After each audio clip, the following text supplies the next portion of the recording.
Setelah mengesahkan aturan baru untuk pemungutan pajak toko online oleh Marketplace, Kementerian Keuangan Kemenkeu kini membidik media sosial. Kemenkeu berencana menyisir potensi penerimaan pajak dari medsos dan data digital pada tahun 2026.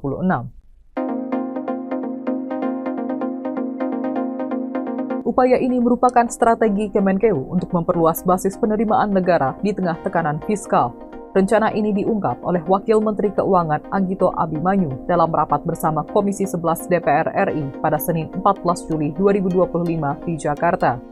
Anggito mengatakan bahwa pemanfaatan teknologi analitik dan pantauan media sosial akan digunakan sebagai instrumen baru dalam reformasi administrasi perpajakan. Akan tetapi, Anggito masih belum mengungkap lebih rinci bagaimana teknis implementasinya nanti. Rencana ini mencerminkan upaya pemerintah menjangkau aktivitas ekonomi digital yang selama ini dinilai belum optimal digarap sebagai sumber pajak.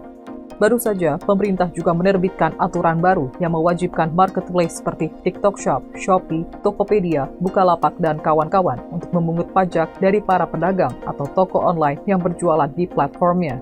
Aturan tersebut tertuang dalam PMK nomor 37 tahun 2025 tentang pemungutan, penyetoran, dan pelaporan pajak penghasilan PPH pasal 22 oleh pihak lain atas penghasilan pedagang dalam negeri yang bertransaksi melalui sistem elektronik.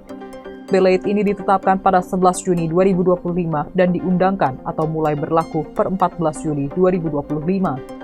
Berdasarkan aturan ini, Marketplace bakal memotong pajak penghasilan final sebesar 0,5% dari penjual atau pelaku usaha kecil dan menengah UKM yang memiliki omset tahunan antara 500 juta rupiah hingga 4,8 miliar rupiah.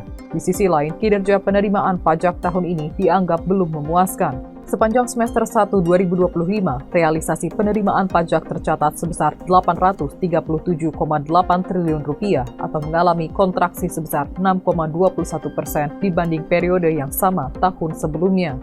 Penurunan penerimaan ini dipengaruhi oleh tingginya restitusi dan penerapan tarif efektif pajak pertambahan nilai PPN sebesar 11%. Sebelumnya, Menteri Keuangan Sri Mulyani juga menekankan pentingnya integrasi data lintas sektor untuk mengoptimalkan penerimaan negara. Integrasi ini diharapkan mampu menutup celah-celah kebocoran penerimaan yang selama ini sulit dideteksi. Dengan memanfaatkan jejak digital masyarakat, termasuk yang ditinggalkan di media sosial, pemerintah berharap bisa menjangkau potensi pajak yang selama ini belum tergarap maksimal.